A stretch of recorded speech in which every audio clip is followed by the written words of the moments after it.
Confesso que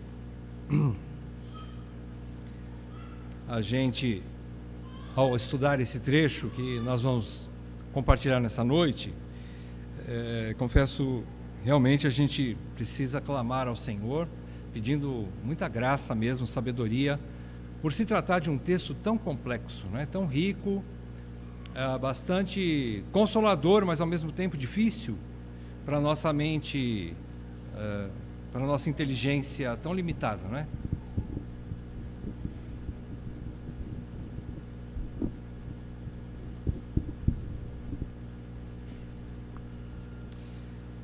Mas vamos lá, vamos continuar então. Estamos aqui na terceira parte, não é? Terceira exposição da nossa Epístola aos Hebreus. E vamos agora no capítulo 2, vamos ler o texto aí, capítulo 2, a partir do versículo 5 até o fim do capítulo. Capítulo 2 de Hebreus, de 5 a 18. Vamos ler todo o trecho. Uma passagem difícil, mas necessária, especialmente nesses últimos tempos. Vamos lá, versículo 5. Pois não foi a anjos que sujeitou o mundo que há de vir, sobre o qual estamos falando. Antes, alguém em certo lugar deu pleno testemunho, dizendo: que o homem que dele te lembres, ou o filho do homem que o visites? Fizeste-o por um pouco menor que os anjos, de glória e honra o coroaste, e o constituíste sobre as obras das tuas mãos. Todas as coisas sujeitaste debaixo dos seus pés. Ora, desde que lhe sujeitou todas as coisas, ainda nada deixou fora do seu domínio. Agora, porém, ainda não vemos todas as coisas a ele sujeitas. Vemos, todavia, aquele que, por um pouco, tendo sido feito menor que os anjos, Jesus, por causa do sofrimento da morte, foi coroado de glória e de honra para que, pela graça de Deus, provasse a morte por todo o homem. Porque convinha que aquele por cuja causa e por quem todas as coisas existem, conduzindo muitos filhos à glória, aperfeiçoasse por meio de sofrimentos o autor da salvação deles. Pois tanto o que santifica como os que são santificados, todos vêm de um só. Por isso é que ele não se envergonha de lhes chamar irmãos, dizendo: a meus irmãos declararei o teu nome, cantar-te-ei louvores no meio da congregação. E outra vez, eu porei nele a minha confiança, e ainda, eis aqui estou eu e os filhos que Deus me deu. Visto, pois, que os filhos têm participação comum de carne e sangue, destes também ele, igualmente, participou, para que, por sua morte, destruísse aquele que tem o poder da morte, a saber, o diabo, e livrasse todos que, pelo pavor da morte, estavam sujeitos à escravidão por toda a vida. Pois ele, evidentemente, não socorre anjos, mas socorre a descendência de Abraão. Por isso mesmo, convinha que em todas as coisas se tornasse semelhante aos irmãos, para ser misericordioso e fiel sumo sacerdote nas coisas referentes a Deus e para fazer propiciação pelos pecados do povo. Pois naquilo que ele mesmo sofreu, tendo sido tentado, é poderoso para socorrer os que são tentados. Oremos mais uma vez, irmãos. Ó Deus, quem é suficiente, Senhor, para adentrarmos nas Escrituras, especialmente numa passagem tão maravilhosa, tão acima da compreensão humana, Senhor. Ó Deus, pedimos, Senhor, ajuda tua, socorro teu, Senhor, através do teu Espírito Santo, me ajudando a ser fiel, não deixando que minha mente seja roubada do texto bíblico, mas fique firme nela. E da mesma forma os meus irmãos não sejam desatentos ao que o Senhor fala, não ao que o homem fala. E assim sejamos todos edificados na tua verdade, para a tua glória e para a alegria do teu povo. Ó Deus, por favor, consola-nos com essa passagem maravilhosa, porém difícil para a nossa limitação humana. Que teu Santo Espírito tome essa reunião, Senhor, e seja o nosso mestre, aquele que realmente revela todas as coisas. É o que nós pedimos, Senhor, nessa noite. E guarda-nos nesse lugar, guarda nossas mentes, Senhor. Guarda nossas mentes, Senhor, de tudo aquilo que pode nos distrair. Senhor, guarda nossas mentes, Senhor, para que nós possamos absorver a tua palavra, os teus ensinamentos, e que assim o mesmo Espírito que nos ensina seja aquele que nos dá forças para praticá-las. É o que nós te pedimos, Pai, em nome de Jesus. Amém, Pai. Amém. Irmãos, nós vamos olhar para esse trecho aqui das Escrituras sobre o tema Jesus, o perfeito sumo sacerdote, é maior que a própria morte. Jesus é maior que a morte. Vamos olhar por esse prisma, essa passagem. Um esclarecimento antes da gente começar. Ela é uma passagem, o autor, ele às vezes começa um assunto, depois ele parece que muda de assunto, depois ele volta naquele mesmo assunto, e a gente vai perceber isso não só nesse trecho, mas ao longo de toda a carta. Ele vai confirmando coisas que ele já disse anteriormente através de novas passagens, novas explicações. E esse trecho aqui tem algumas coisas tem algumas partes dessa forma. Ele vai confirmando. Ele fala um argumento a respeito de uma doutrina, de um ensinamento, depois ele faz uma outra colocação e depois ele volta naquele primeiro tema, enfim, nós vamos... E por isso é até bom, né? Porque a gente vai confirmando mais ainda algumas verdades, né? Bom, para benefício de todos aqui, a gente vai fazer uma pequena recapitulação. Na última exposição de Hebreus, na semana passada, nós vimos que, sendo a fala de Deus através do Filho, Jesus Cristo, maior do que a fala dos profetas, maior do que a fala dos anjos, vem então, nos vem uma pergunta que o autor lança, não é? Uma pergunta retórica, né? Ele diz assim: como escaparemos nós se negligenciarmos tão grande salvação? Essa tão grande salvação se referindo à fala maior de Deus na pessoa do seu Filho, que é o próprio Evangelho. A fala de Deus em Cristo foi através da sua própria fala, dos seus ensinamentos, da sua vida e de tudo que Cristo veio fazer aqui, o ministério completo de Cristo. Nós vimos o ministério completo de Cristo nessa primeira parte, ou aliás, na segunda parte, que é a primeira parte desse capítulo 1, né? E ali nós vimos semana passada sobre o ofício de Cristo, os três ofícios de Jesus Cristo: profeta, sacerdote e rei. Hoje nós vamos ver mais sobre o ofício de sacerdote, o sumo sacerdote Jesus Cristo.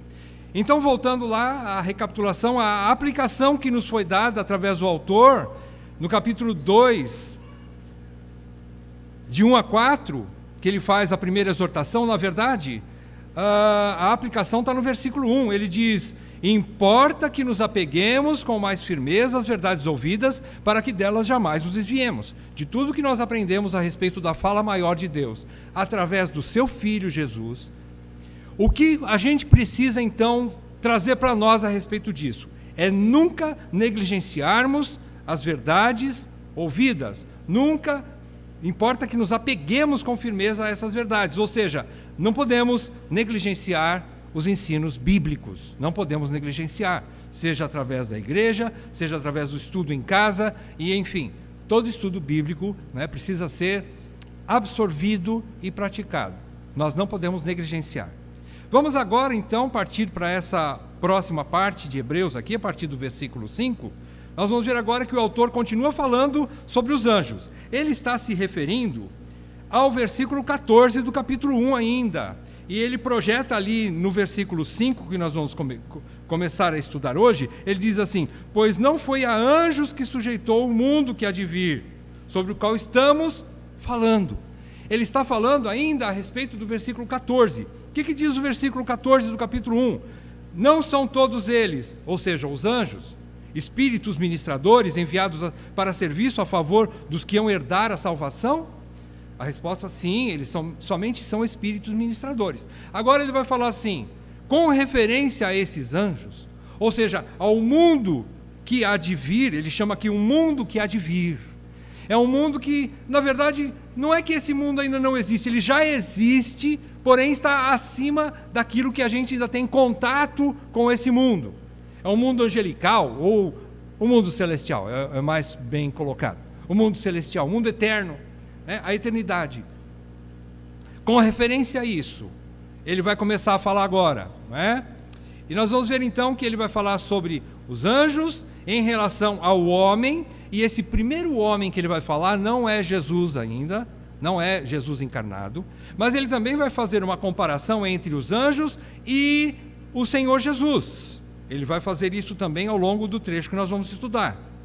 E com referência a Jesus, não o Jesus Deus, mas o Jesus encarnado, o homem Jesus, o sumo sacerdote. Ele vai mostrar Jesus no tempo de humilhação, ou seja, na sua encarnação, comparando ele com os anjos. E por fim, o autor vai nos levar, aliás, ele vai nos explicar do porquê o Filho de Deus teve que tornar-se filho do homem. Por que isso? Ele vai explicar isso para nós. Então vejam a riqueza dessa passagem, né? Ele vai mostrar para nós quando o Filho de Deus, encarnando-se, entrando no mundo criado, o mundo limitado, o mundo não eterno como ele é, em sua essência divina, e essa eternidade entrou no mundo passageiro. E então são coisas ricas que nós vamos ver nessa noite. Vamos ver a grandeza do nosso sumo sacerdote. Vamos lá, a partir do versículo 5 até o versículo 8, do 5 a 8, ele vai mostrar, o autor vai mostrar para nós que o homem, apesar de ser o pó da terra, presta atenção, este homem aqui ainda não é Jesus, apesar de que isso também aplica-se ao Jesus encarnado, o homem.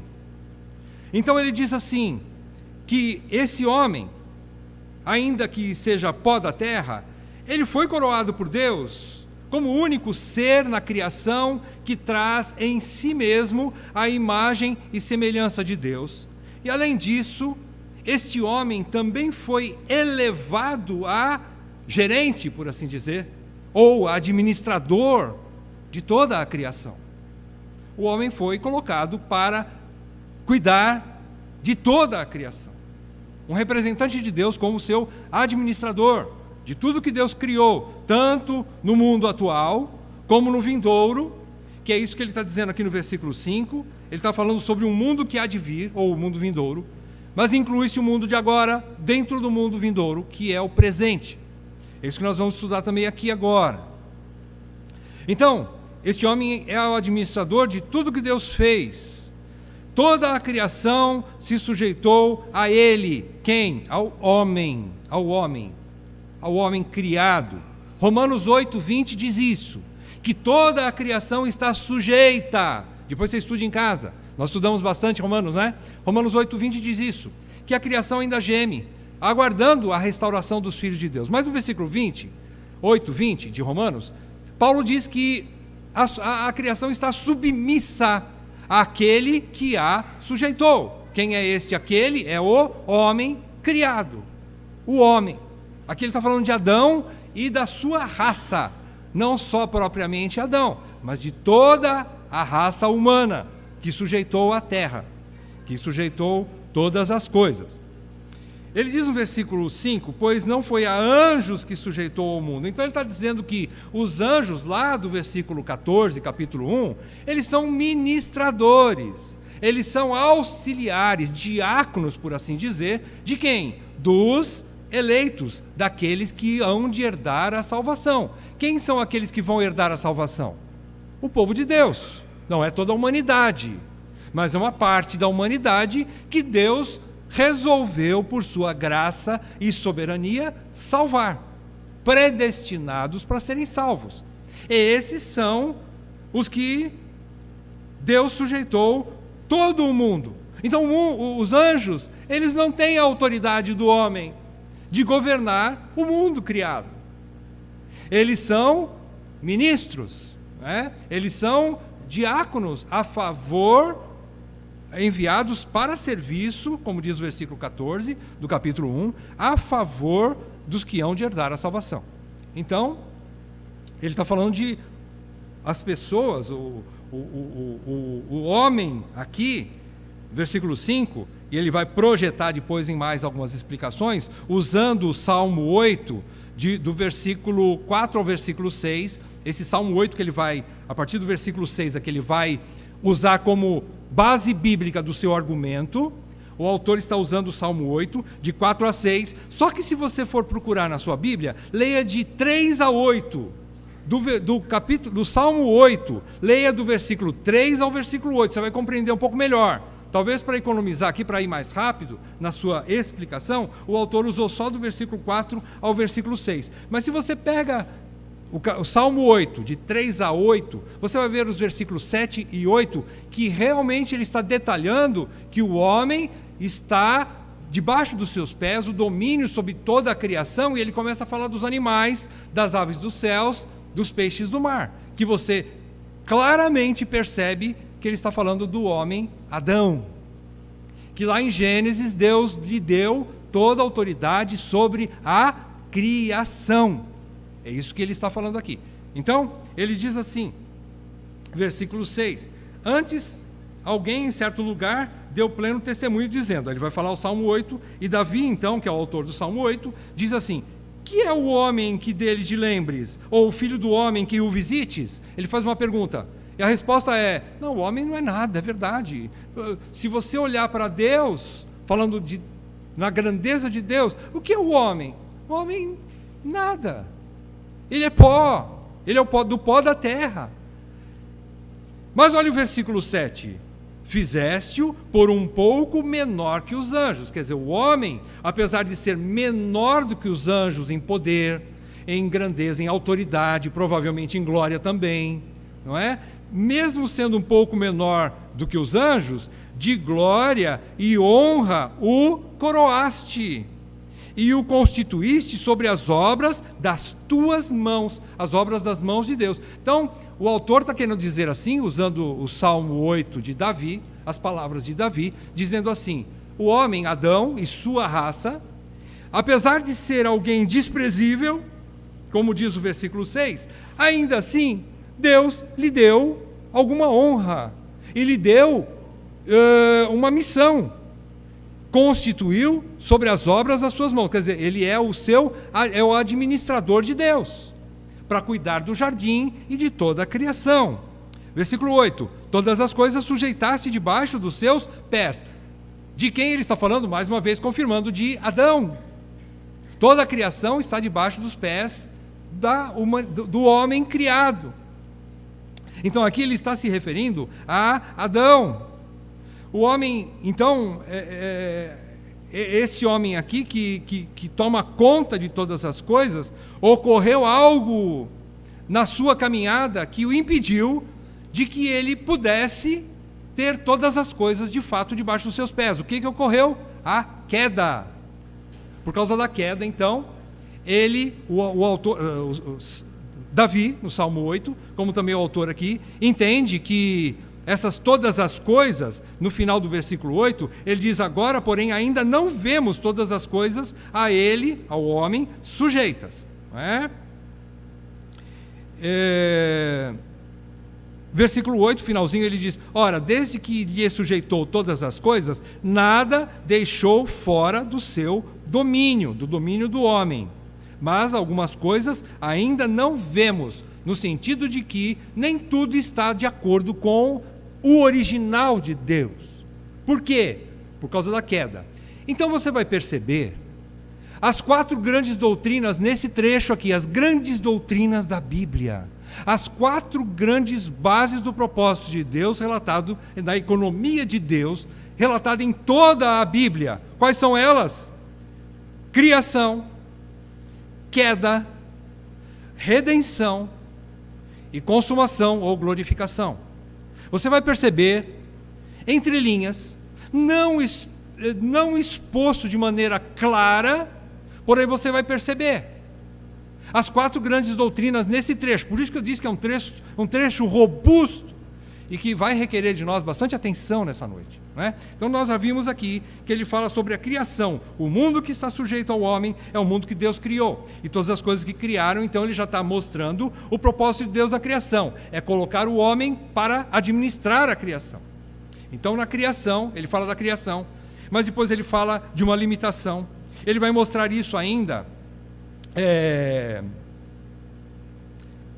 ainda nesse trecho de 5 a 8, nós vemos que o autor está usando então o Salmo 8, como eu já falei. Leiam, não é, em casa com mais detalhes, Salmo 8, de 3 a 8, eu acho que vocês vão compreender melhor, para fundamentar esse seu argumento, mostrando então a constituição pobre do homem. Ele diz que é o homem, né, para que dele te lembres, mas depois ele diz a sua nobreza também, a nobreza do homem, que Deus graciosamente lhe deu, que foi coroado de honra e glória, a ponto de ser o administrador e cuidar de todas as coisas para Deus. Então vejam, tanto a gente percebe a limitação humana, a pobreza do homem sendo pó, mas também a sua nobreza sendo administrador de Deus. E ele está falando então do primeiro homem. Versículo 9, a gente avançando aqui, a gente percebe que o autor muda o foco agora. Percebam que as palavras, ainda que semelhantes, mas você precisa estar atento a uma palavrinha diferente. Se até o versículo 8 ele tratou de um homem, Adão, e toda a sua descendência, agora ele diz assim no versículo 9, vemos, todavia. Agora presta atenção, qual é a próxima palavrinha? É aquele. Ele não está mais falando de um homem que ele começou a falar, mas ele está olhando para um outro homem, aquele, uma outra pessoa, e ele diz dessa pessoa, aquele que, por um pouco, tendo sido feito menor que os anjos, Jesus. Para um pouquinho aí. Aí vem a pergunta, mas como Jesus é menor que os anjos? Jesus é menor que os anjos quando ele assume a sua encarna, ele se encarna, ele se torna o último Adão, ele se torna um de nós, ele se torna homem, e por isso na sua limitação humana, é até difícil dizer uma coisa dessa, né? Como eu vou dizer limitação de Jesus? Sim, como homem ele teve limitações, ele experimentou, por isso aqui é relatado o seu sofrimento, na sua humilhação. Quando Jesus se encarnou, ele passou a ser por um tempo, percebam os termos aqui do versículo 9, tendo sido feito menor, volta um pouquinho, vemos todavia aquele que por um pouco de tempo, por um período limitado no tempo da história, tendo sido feito menor que os anjos, Jesus, por causa do sofrimento da morte, foi coroado de glória e de honra, para que pela graça de Deus provasse a morte por todo o homem. O autor aqui nesse versículo 9, está querendo mostrar, tirando o foco de Adão e sua descendência, do primeiro homem, para focar em Jesus Cristo, o último Adão, que efetuou a redenção. Aqui então já entra a terceira grande doutrina. Se a primeira foi criação, a segunda, queda. Aqui também, entre linhas, você percebe também a queda, porque você pergunta assim, de onde surgiu a morte aqui? Onde surgiu a morte? Surgiu a morte por causa do pecado. Qual é o salário do pecado? É a morte. A morte entrou no mundo por causa do pecado, e o pecado simboliza a queda. A queda. Então aqui nós vemos também a doutrina da queda, e também, imediatamente, o autor lança já a redenção. Ele diz que Jesus precisava tornar-se homem mortal, para provar a morte por todo o homem. Obviamente, quando ele termina o versículo 9, ele não está dizendo sobre uma expiação universal, uma salvação universal, mas ele está dizendo por todo o homem no sentido de que todo homem aqui refere-se aos que creriam nele. A expiação é voltada, a expiação limitada, não é, como nós conhecemos, ela é focada, voltada, e ela é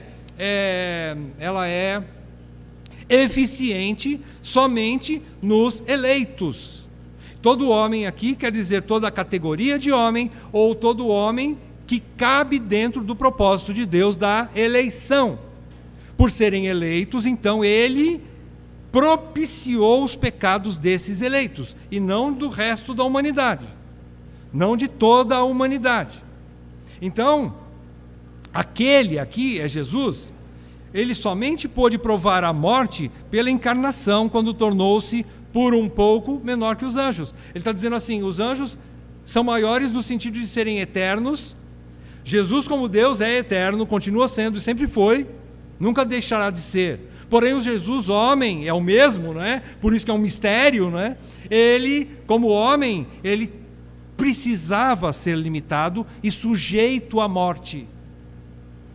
Então aqui o autor começa a colocar a grande doutrina da expiação. Provar a morte por todo homem significa que Jesus trouxe sobre si a condenação da morte como salário pelo pecado por causa da queda. Por causa da queda.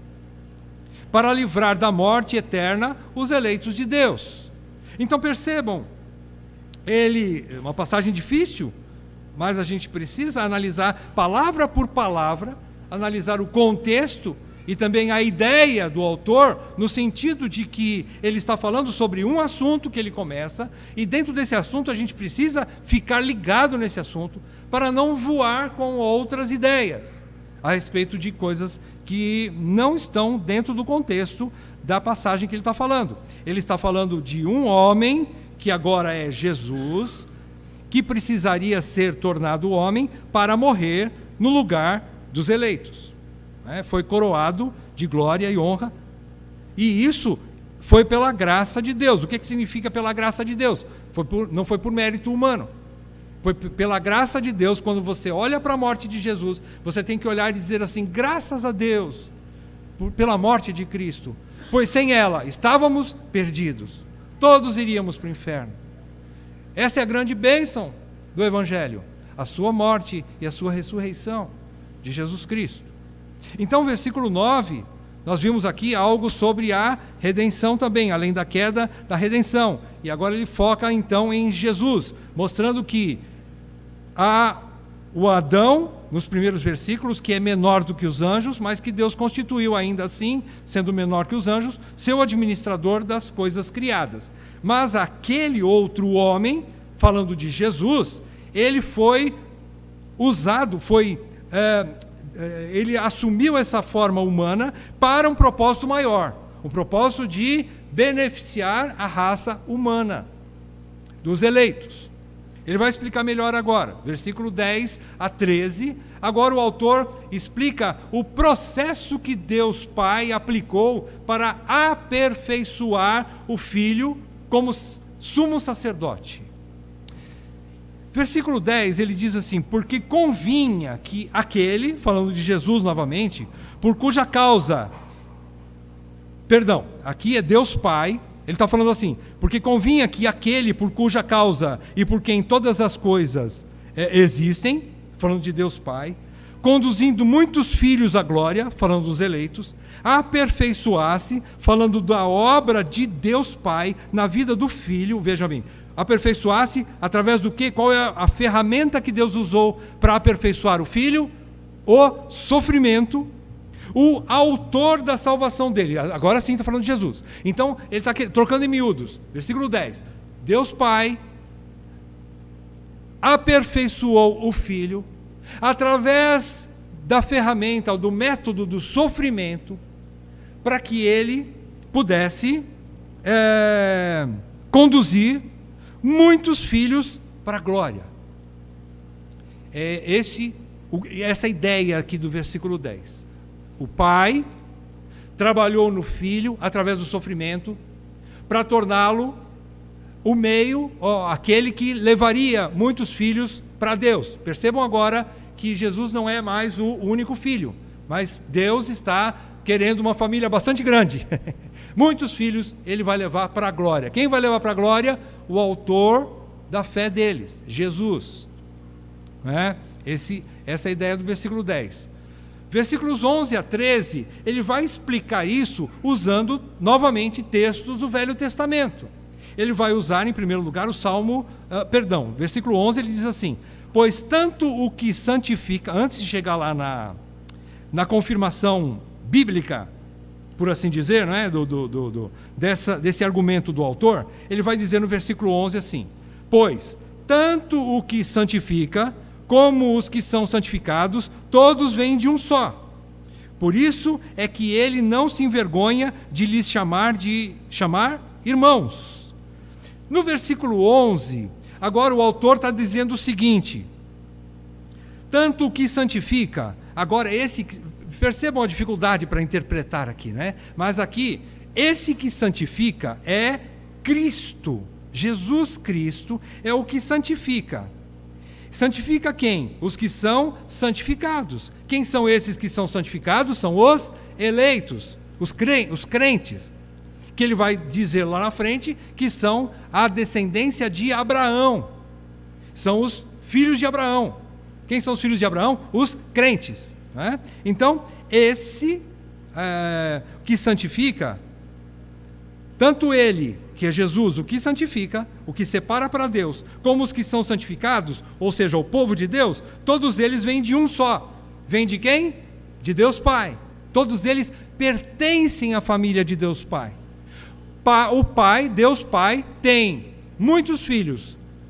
Um deles é o maior, é o Filho, é o que santifica. Mas ele tem muitos outros filhos, os que são santificados. Ora, por que o autor não colocou assim? Tanto o que salva, o Salvador, como os que são salvos, vêm de um só.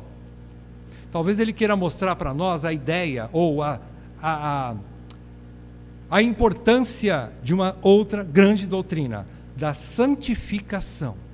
Por quê? Aqui fica bem claro para nós que salvação sem santificação não existe.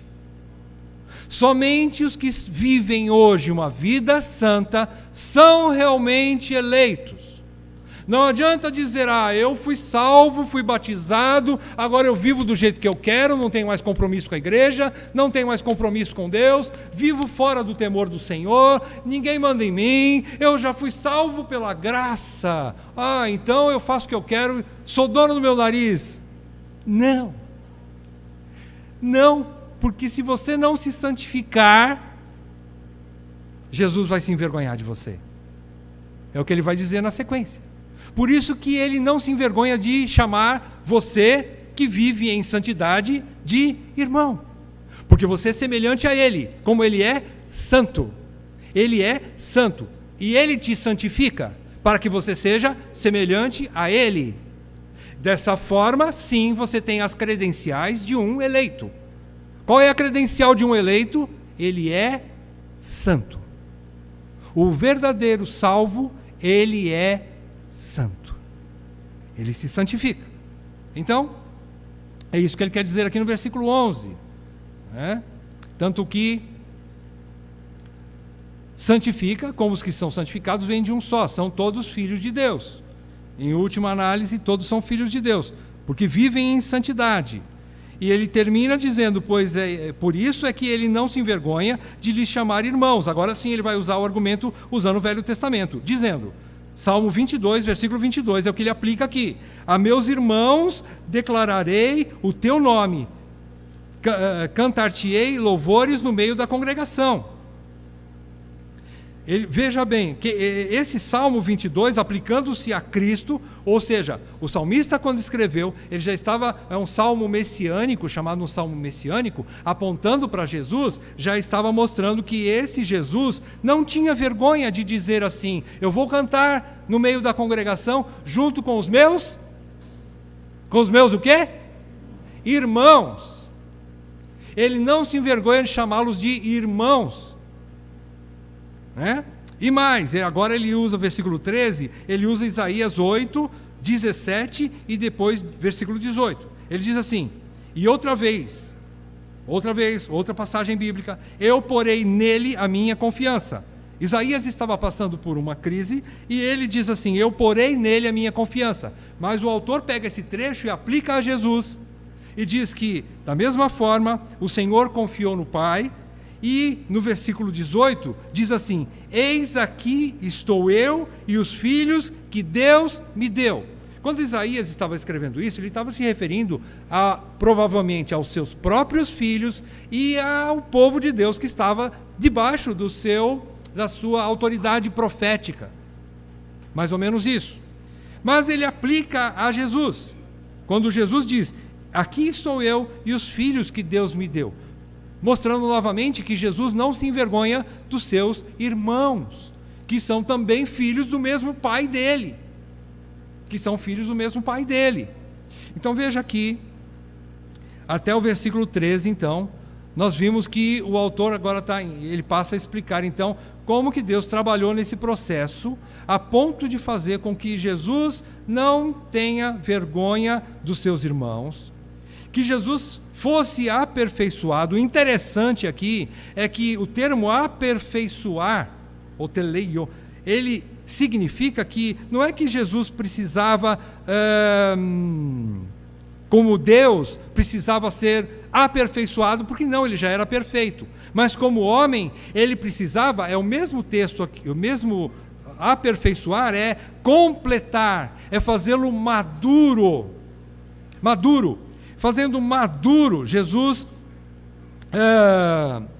sendo perfeito, no sentido de que ele passou por provas e foi aprovado. Ele foi aprovado. Ele vai usar um outro termo semelhante lá na frente, que é tentado. Então ele está dizendo que Jesus assumiu a forma humana e ele passou pelo fogo da prova. Qual é o fogo da prova? Nós vamos ver lá na frente as tentações que Jesus passou como homem. Então ele foi aperfeiçoado nesse sentido. E também significa que, muito interessante, que aquele que era perfeito tornou-se perfeito sumo sacerdote quando ele assumiu a forma imperfeita de homem. Que coisa interessante. Ele passou a ser sumo sacerdote perfeito no momento em que ele assumiu a sua forma humana imperfeita. Porque veja bem, se Jesus fosse somente, para ele ser profeta e rei, ele não precisaria encarnar-se. Ele poderia governar o mundo do seu trono sendo Deus, Espírito eterno. Não precisaria encarnar-se. Para ser rei e para ser profeta, ele poderia continuar falando através do seu Espírito, sem se encarnar. E ele poderia continuar governando o mundo sem se encarnar. Mas ele nunca poderia ser sumo sacerdote sem se encarnar. Ele não poderia representar o homem caído sem assumir a forma de homem, semelhante a homem. Ele não poderia representar, ser o Cordeiro Santo de Deus que tira o pecado do mundo, se ele não assumisse a forma semelhante àquele que ele representaria, o homem caído, limitado. Obviamente, como homem, ele foi homem perfeito. Mas ele assumiu a limitação humana, a identificação humana. E ele passa a ser não somente o sumo sacerdote, mas o próprio sacrifício. Ele não só é o sumo sacerdote, mas ele é o próprio sacrifício. A gente vai ver isso mais para frente em outras passagens, até o capítulo 7 de Hebreus. Ele vai falar muito sobre o sacerdócio de Jesus. Muito bem. Aí nós estamos no versículo 13. Avançando um pouco mais agora, versículos 14 a 18, o autor agora termina explicando, mostrando por que Jesus teve que tornar-se homem, ou seja, tornar-se carne, semelhante aos seus irmãos. Primeira explicação, por quê? Primeira resposta, versículo 14, ele diz: visto pois que os filhos têm participação comum de carne e sangue, desses também ele, Jesus, igualmente participou, para que, por sua morte, destruísse aquele que tem o poder da morte, a saber, o diabo. Primeiro, Jesus nunca poderia morrer se ele continuasse sendo somente Deus. Deus não morre. mas assumindo a carne humana, ele poderia morrer. E por sua morte, ele matou a morte dos seus eleitos. E quando ele assumiu a morte, mais do que matar a morte dos eleitos, ele destruiu aquele que tem o poder sobre a morte, ou o poder da morte, a saber, o diabo. Então, a primeira resposta do porquê Jesus teria que tornar-se carne, primeira resposta, para destruir o diabo, compartilhando da humanidade mortal com seus irmãos. Porque ele destruiu o diabo através da sua própria morte. Como ele fez isso? Ele assumiu os pecados da humanidade, assumiu a dívida de toda a humanidade e pagou toda essa dívida com a sua vida, com a sua morte. Ele pagando isso, o credor, que não é nem o diabo, mas ele é o acusador, ele não teria mais força para acusar ninguém. Já uma vez paga a dívida, para quem que Jesus pagou a dívida? Para o diabo ou para Deus? Para Deus. Ele cumpriu a justiça de Deus. Mas o diabo é um enxerido que entrou no meio para acusar os eleitos. Nós cantamos agora há pouco, o acusador dos nossos irmãos. Qual é a força do diabo? A força do diabo é que se a dívida não tivesse sido paga, como advogado acusador, né? Esqueci o nome do advogado. Promotor, né? Promotor dos eleitos, ele perde a força, porque já não tem mais dívida nenhuma para pagar, para cobrar. Já não tem mais. Então aqui, o autor está mostrando que ele destruiu aquele que tem o poder sobre a morte. Significa que é exatamente isso, olha só, o diabo, o tentador, que trabalha inicialmente para levar o homem a pecar. Primeiro ele é o tentador. O diabo, no seu esquema de marketing, por assim dizer, ele primeiro mostra coisas boas, ou ele mostra coisas mentirosas, aparentemente boas, e ele é então, o primeiro lugar, ele é o tentador. E ele diz assim: experimenta, porque você vai ser beneficiado com isso, como ele fez com Eva, né? Come, você vai se tornar como Deus. Ele mente, então primeiro ele tenta, ele é o tentador. Uma vez que o homem cai na armadilha do diabo, do tentador, ele tira a sua roupa de tentador, veste a sua toga de acusador, de promotor, apresenta-se diante de Deus e fala: olha aí o homem, ó, comeu, ele fez, ele pecou. Então o diabo passa de tentador para acusador. É por isso que ele tem o poder sobre a morte. É isso que quer dizer aqui. Irmãos, é muito complexo, mas é exatamente esse ponto. Ele não tem outro tipo de poder. Por exemplo, o diabo não tem poder para matar você ou eu. Ele não tem esse poder se Deus não permite. Não é isso. Não é que o diabo vai me matar a qualquer hora. Não. Quem mata é Deus. Deus é o dono da vida. Tira do seu coração qualquer outra situação. O diabo tem o poder da morte, ele pode matar as pessoas. Se Deus não permitir, ele não tira um fio de cabelo da sua cabeça, você sabia? Não tira. Ele não tem esse poder. Mas o poder da morte significa isso, que ele é o acusador. E a morte aqui é a morte eterna, ele quer lançar no inferno, junto com ele as pessoas, né, que caem em pecado. Jesus destruiu quando ele morreu e pagou o preço pelos pecados dos eleitos. Segundo ponto aqui, que o autor diz, por que Jesus teve que se tornar-se carne? Versículo 15. Livrasse todos que, pelo pavor da morte, estavam sujeitos à escravidão por toda a vida. Versículo 15, ele está querendo dizer assim: para libertar os seus irmãos da escravidão do medo da morte, que a morte, na verdade, nos assombra, não é verdade? Todos nós que estamos vivos temos receio da morte. Mesmo cristãos, a gente não pode dizer assim, que eu estou totalmente livre do medo da morte. Ainda nos assombra. Mas aqui diz que ele veio para nos livrar desse pavor, de uma coisa talvez extremamente pavorosa, por assim dizer. E ele veio então trazer essa libertação.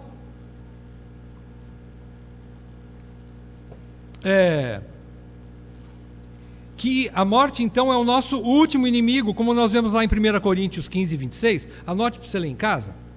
Paulo diz que a morte é o nosso último inimigo a ser vencido, que precisa ser vencido, mas ele foi vencido por Jesus. Então, a morte sendo vencida por Jesus, porque na sua morte ele matou a morte dos eleitos, não é? Ele matou a morte, que é o nosso último inimigo. Então agora a gente não precisa mais estar escravizado. De vez em quando a gente vai temer em alguns momentos da nossa vida, a gente vai ter algum temor de coisas ruins, como a gente vai ter temor da morte, coisas que podem nos levar à morte. Mas a gente não pode ficar aprisionado, como ele diz aqui, aprisionado pensando o tempo todo, como tem gente que nem sai de casa por causa do pavor da morte. Não precisamos mais disso, porque Jesus venceu a nossa morte. É isso que ele quer dizer. Terceiro ponto, ele diz aqui, por que Jesus teve que tornar-se carne? Do versículo 16 até o versículo 17, parte do versículo 17, a terceira causa para provar o sofrimento e ter misericórdia dos crentes, que ele chama aqui de filhos de Abraão, sendo então, tornando-se perfeito sumo sacerdote. Versículo 16 e 17 diz assim: pois ele evidentemente não socorre anjos. Veja, ele não está socorrendo anjos, não é para anjos que ele morreu, e anjos não precisam desse tipo de socorro. Quem precisa desse tipo de socorro são os homens. Então não é a anjos que ele socorre, mas a descendência de Abraão. Agora ele não está mais falando da descendência de Adão, num todo, num geral, toda a humanidade. Mas ele foca numa parte da humanidade, que são os crentes, que são os filhos de Abraão, a igreja, os eleitos de Deus. Esses é que Jesus socorre, não é anjos. E socorre de que forma? Ele diz no versículo 17: por isso mesmo convinha que em todas as coisas se tornasse semelhante aos irmãos, para ser misericordioso e fiel sumo sacerdote nas coisas referentes a Deus. Até aqui. Quando Jesus tornou-se esse sumo sacerdote, ele provou a dor. Ele provou o medo. Vocês sabiam que Jesus provou o medo? Ele provou a dor física, ele provou a dor de alma, ele provou a dor física, ele provou o medo. Coisas que Deus nunca sentiria. Deus Pai sentiu essas coisas através da vida do Filho, da vida humana do Filho. E por isso, ele diz aqui que ele pode ter misericórdia de mim e de você, quando nós temos dor, quando nós temos sofrimento, qualquer tipo de sofrimento, que ele diz aqui, que ele provou, convinha que em todas as coisas se tornasse semelhante aos irmãos. Ele só pode ter misericórdia daquilo que ele provou, e ele provou. Como homem, ele provou. Dores maiores do que você e eu poderemos imaginar e sentir na nossa vida. Jesus provou. Por isso ele pode ser misericordioso e fiel. Por isso ele tinha que tornar-se carne também. Novamente aqui o autor então menciona a identificação perfeita de Jesus Cristo com a raça humana, especialmente com os eleitos, quando ele encarnou-se. E uma coisa muito linda é que o sumo sacerdote, quando o autor menciona aqui o sumo sacerdote, o que o sumo sacerdote fazia lá na velha dispensação? A missão mais importante do sumo sacerdote era que ele, uma vez só o sumo sacerdote, não os sacerdotes normais, comuns, mas somente o sumo sacerdote, uma vez por ano, poderia entrar no lugar santíssimo para oferecer sacrifícios pelos pecados dele e de toda a nação de Israel. Essa era a missão principal. Então ele aplica isso a Jesus. Jesus agora num tabernáculo maior, que nós vamos ver lá na frente, em Hebreus, mais para frente, ele assumiu essa posição, ele se identifica, e ele não é que ele leva os pecados dele, porque ele não teve como homem pecado nenhum, mas como sumo sacerdote, ele leva os pecados do povo, para fazer expiação. Que coisa maravilhosa! A palavra sumo sacerdote para nós não parece muito interessante, porque nós não estamos acostumados com isso. Nós não temos mais um sumo sacerdote atuando aqui na terra hoje, mas nós temos um lá no céu. Lembre-se disso. Continua atuando lá no céu por nós. Aliás, já atuou de uma forma perfeita, plena, única e final, completa. Ele fez a expiação perfeita, completa. Então é isso que ele quis dizer aqui. E por último, em penúltimo lugar, no finzinho do versículo 17, ele diz assim, e para fazer propiciação pelos pecados do povo. Então, ele teve que tornar-se carne para propiciar os pecados do povo de Deus. Na sua morte, mais uma vez repetindo, o autor repetindo aqui, reafirmando, na sua morte, na morte de Cristo, ele matou a morte dos seus eleitos, do povo eleito de Deus. Então, mais uma vez, ele afirma, Cristo é tanto sumo sacerdote como o próprio sacrifício perfeito, que também em Hebreus vai explicar, o autor vai explicar mais em pormenores lá na frente. Veja que riqueza dessa carta, não é? Mostrando sobre o sacrifício de Cristo, o sacrifício perfeito. Em quinto e último lugar, agora sim, versículo 18, e ele fecha de uma maneira bastante importante, gostosa, bastante aplicando para nós, embora não esteja claro, mas ele diz assim, pois naquilo que ele mesmo, Jesus, ele mesmo, sofreu, tendo sido tentado, é poderoso para socorrer os que são tentados. Ele fecha dizendo assim, saiba de uma coisa, irmãos, tudo que você está passando hoje, Jesus experimentou. Jesus sabe o que é. Jesus provou na sua carne. Ele te entende e por isso ele tem poder para te ajudar, para você não ser tentado a ponto de abandonar a fé, a ponto de não apostatar.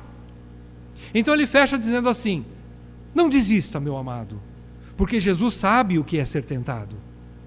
Ele sabe muito bem e por isso ele tem poder para te socorrer em tempo oportuno. Ele tem poder para te ajudar. E aqui ele fecha então a carta. Jesus, socorre os que são tentados ou são provados. A palavra aqui é semelhante. Peirazô no grego significa tanto peirazô como perasmos é tentado ou provado, e ela vem de uma mesma origem, de uma mesma palavra grega, que é provação ou tentação. Como ele foi tentado também, então ele experimentou e não abandonou o caminho da obediência, ele foi tentado e não caiu. Por isso ele tem poder para ajudar você para não cair também. É isso que ele quer dizer. O que a gente aprende então nessa passagem? Quais as conclusões? Duas conclusões em primeiro lugar. A primeira conclusão, antes de fazer a aplicação final, primeira lição que a gente leva para casa. Deus aperfeiçoou o seu Filho Jesus Cristo para ser perfeito sumo sacerdote dos eleitos. Isso a gente aprendeu aqui, certo? Você aprendeu que Jesus é o perfeito sumo sacerdote, que foi tornado perfeito através do aperfeiçoamento que Deus fez nele. Deus operou nele. Vem a pergunta então, como que Deus fez isso? A resposta é que Deus fez através do sofrimento. Consequentemente, Jesus, Deus, como Deus, não poderia experimentar isso. Por isso ele se encarnou para provar o sofrimento, e Deus assim o aperfeiçoou para ser sumo sacerdote, sendo o homem representante dos homens da raça de Abraão, para ser sumo sacerdote dos eleitos, através do sofrimento, através das provações e através da tentação. E para você ter como conhecimento, base, certeza disso que o autor está falando aqui, você vai estudar em casa aonde aconteceu esse tipo de provação, ou essas provações ou tentações. Eu sei que você já sabe, mas só para confirmar. Você vai ler em casa Mateus 4, de 1 a 11. Qual foi a primeira tentação de Jesus? Todo mundo sabe, né? Após o seu batismo, o Espírito Santo o levou para o deserto para ser tentado ou provado. Como eu disse para você, as duas palavras encaixam aqui. Ele foi tentado e foi provado. Sendo provado, ele passou na prova e passou a ser aprovado. Não é? Então, primeira maneira que Deus trabalhou no Filho, o Espírito de Deus trabalhou no Filho aqui, Filho de Deus, o homem, Filho do homem também, foi no deserto. Ele teve fome. Se você perceber lá, a tentação de Jesus homem, qual foi ali? Fome. Ele poderia pedir, rocha, torna-te um pão e eu vou te comer. Poderia, não poderia? Sim, como Deus, sim. Mas ele não o fez. Ou seja, ele permaneceu fiel até o fim. Então ali ele foi tentado pelo diabo para fazer isso, mas ele não caiu na cilada do diabo. Segunda tentação, você vai ler em casa, Mateus 26, de 36 a 46. Qual foi essa tentação? Quando ele estava no Getsemane. Ali diz que ele sentiu dor. Só que você não vai encontrar a palavra dor ali. Você vai encontrar a palavra angústia. Jesus no Getsemane sentiu dor na sua alma. Ele teve medo. Ali diz que ele ficou profundamente angustiado. Então ele sentiu uma dor que chama-se dor de alma. É aqui dentro, não é carne, é dentro. Ele sentiu. A tentação era: ó cálice, passa isso de mim. Ele poderia, não poderia, como Deus, fazer isso? Mas ele não o fez. Embora tivesse orado ao Senhor, se possível, passa de mim esse cálice. Porém não seja como eu quero, Senhor, mas seja como tu queres. Então ele sorveu até a última gota de angústia de alma, de dor de alma, lá no Getsemane. Terceira passagem que confirma novamente o sofrimento, a tentação, a provação que Jesus passou. Mateus 27, de 33 a 44. A maior provação do Filho de Deus, que também era filho do homem. Qual foi? Na cruz. Ali na cruz foi a maior prova do Filho. Foi quando ele estava ali, sentindo já agora, não só a dor de alma, que continuava, mas a dor na carne, na sua posição crucificada, sentiu dores inimagináveis, como homem, o Filho do homem provou a dor, agora também na carne, dores terríveis, que muitos de nós morreríamos só pela dor. E ele provou isso. O que é que ele poderia fazer? Como os homens estavam dizendo ali do lado dele, os próprios ladrões diziam do lado dele também: ó, se tu és filho de Deus, não é essa a pergunta que o diabo fez para ele lá, no deserto? Agora os homens também fizeram: se tu és o filho de Deus, desce aí da cruz, salva-te a ti mesmo. Você não disse que salvaria? Você não pode salvar os outros? E agora nem você consegue salvar. Qual é a tentação? Descer da cruz. E ele não desceu. Ele foi obediente até morte, e morte de cruz. Então essa aqui é as passagens que confirmam a maneira que o Pai trabalhou no Filho. Então Jesus venceu o sofrimento, venceu a tentação e venceu a morte por nós, não por Ele. Ele passou tudo isso não por Ele, mas por mim e por você. Por nós. Ele venceu os nossos inimigos temporais, passageiros, não é? Que é a dor, a angústia, tudo isso passa. Mas ele também venceu os inimigos eternos ou sobrenaturais, por assim dizer. Quais são? O diabo, o inferno, a morte eterna. Ele venceu. Que sumo sacerdote você tem, meu irmão, minha irmã? Segundo lugar, qual é a outra grande lição? É que se Jesus fosse apenas profeta e rei, eu vou passar rápido porque eu já falei aqui. Se ele fosse só profeta e rei, nós estaríamos totalmente e eternamente perdidos. Mas ele, na sua missão, no seu ministério, no seu ofício de sumo sacerdote, ele levou sobre si os nossos pecados. E ele, nele, levou para os braços do Pai nós. Nós já estamos nas regiões celestiais em Cristo Jesus. Você sabia disso? Faz parte do já, mas ainda não. Ou melhor, ainda não. Sabe aquela lição? Já, muitas coisas Deus já fez por nós, mas ainda não em algumas outras coisas. Quais são essas coisas? Nós ainda não fomos glorificados. Mas para Deus sim. Por quê? Porque nenhum dos seus eleitos se perderá e fatalmente chegará lá na glória. Então já estamos assentados nas regiões celestiais em Cristo. E mais ainda, irmãos, hoje, agora, não é lá na frente, mas agora, nós temos lá nos céus um de nós. O que eu quero dizer com um de nós? Nós temos um homem sentado no trono, reinando sobre o universo. Jesus, quando ressuscitou e subiu aos céus, ele não foi somente em forma divina ou espiritual, ele subiu em forma humana, glorificada. E ele está sentado no trono como homem, reinando sobre o universo. Ele está lá, agora sim, falando conosco dos céus, como profeta. Este homem continua falando através do seu espírito e da sua palavra, como profeta.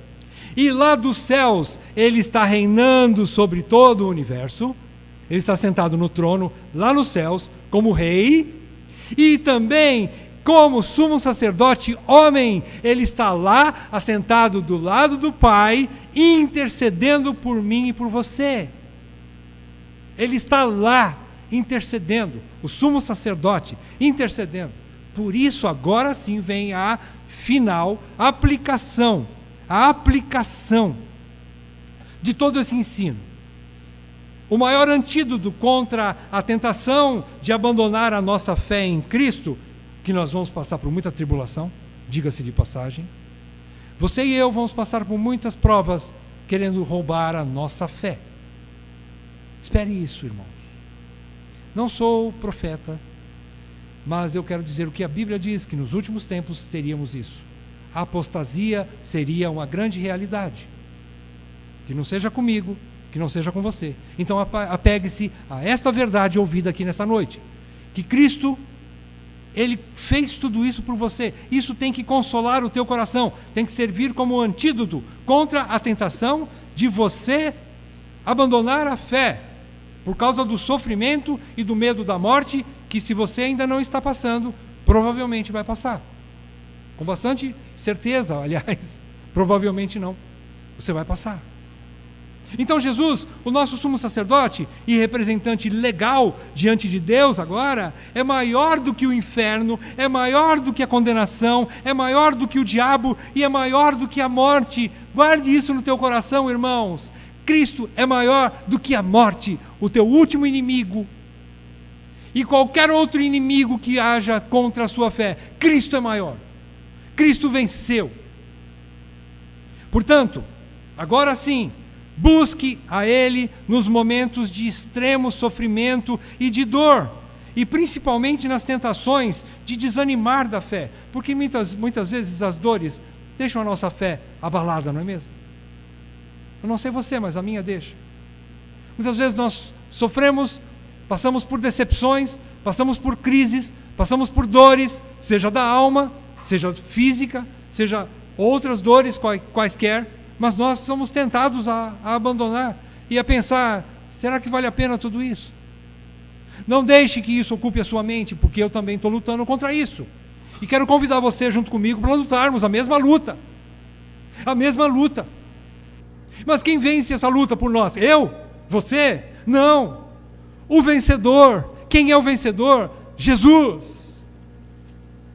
Ele lhe compreende em todo e qualquer sofrimento da vida e pode ter misericórdia de você e de mim. E Ele pode lhe dar graça. A graça aqui é a graça ou o poder suficiente para o seu socorro, porque ele socorre você. Você imagina que ele é mais rápido do que, por exemplo, Cezão, desculpa, mas ele é mais ágil do que os bombeiros para acudir uma pessoa que está precisando de socorro. Não que os bombeiros são maravilhosos, né? Chegam na hora certa. Bom, nem sempre, né? Mas Cristo chega.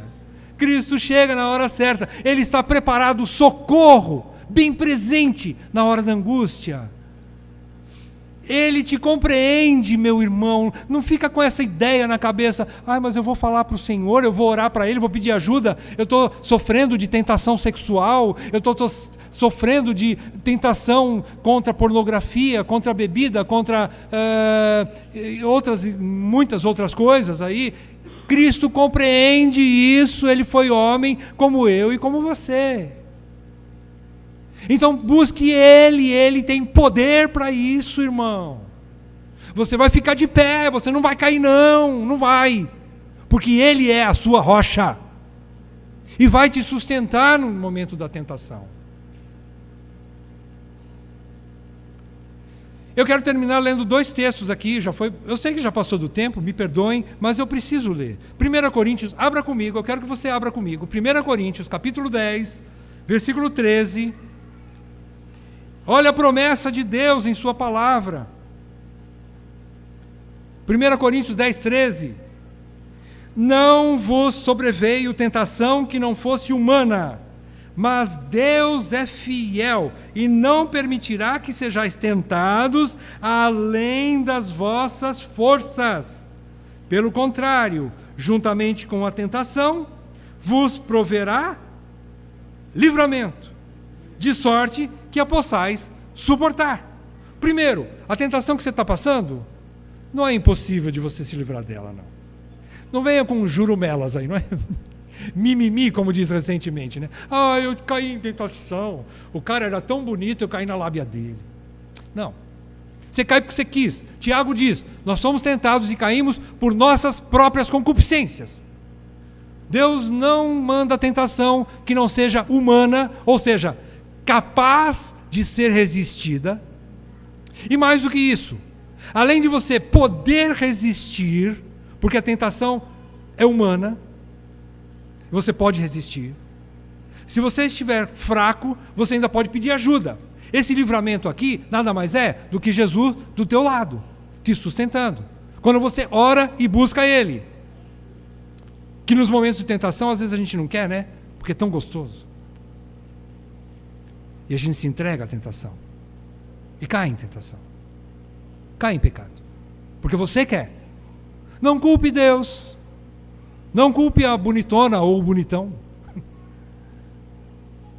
Não culpe essas pessoas. Culpe-se a si mesmo. E diga: eu pequei.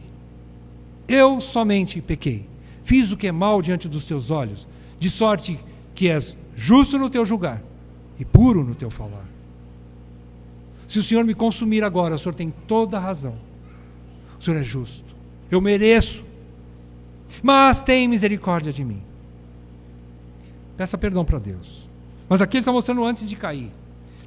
Agora Tiago 1, 2 a 4, lá pertinho de Hebreus, depois de Hebreus, Tiago 1, diz assim, de 2 a 4.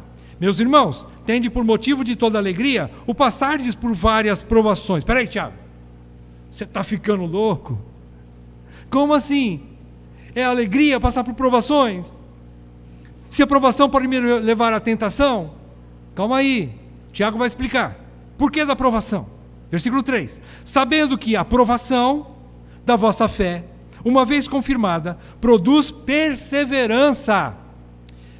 Ora, a perseverança deve ter ação completa, para que sejais teleios, perfeitos e íntegros, em nada deficientes, para que você seja semelhante ao seu irmão mais velho. Quem é seu irmão mais velho? Jesus, que não se envergonha de você. Quando você permite ser transformado, santificado tornar-se perfeito, como Ele é perfeito, e amadurecendo na fé. Então, as suas provações ou tentações são importantes, pois lhe tornam mais perfeitos, mais teleios, no termo grego, né? Como o seu Senhor. É assim que Jesus, em última análise, não vai se envergonhar de você. Porque você vai tornar-se perfeito como Ele é perfeito, santo como Ele é santo. Veja então, irmãos, que a nossa luta é grande contra o pecado, não é? Contra a tentação, não é mesmo? Porque se você não tomar posse de uma vida de santidade, não há evidências de que você seja salvo. Não há evidências de que você seja um eleito. Um eleito busca se limpar da sujeira para ser parecido com o seu Senhor, que é Jesus. Se você não tem esse tipo de comportamento, busque ao Senhor e confira a tua salvação. Peça para Deus analisar você. Sonda-me, ó Deus. Vê o que há no meu coração aqui. Se o meu amor pelo mundo é maior que o meu amor por ti e por uma vida santa. Amados, que Deus nos ajude. Eu sei que a luta vai ser grande, mas não tem outro caminho para nós. Que Deus nos ajude então a sermos perfeitos como Ele é perfeito. Oremos. Senhor Deus, nós agradecemos pela Tua palavra que nos confronta nessa noite, nos coloca muitas vezes em xeque, mas Senhor, também sabemos que em Cristo nós somos mais que vencedores e nele nós podemos ter vitória contra a tentação. É isso que nós pedimos, Senhor, segundo a Tua palavra estudada nessa noite, que ela entre para dentro da nossa mente e ela trabalhe em nossos corações, para que possamos buscar uma vida santa e nós jamais nos desviemos dessas verdades ouvidas. Ajuda-nos a permanecermos firmes na fé e firmes em santidade. É o que nós te pedimos em nome de Jesus. Amém, Pai. Amém.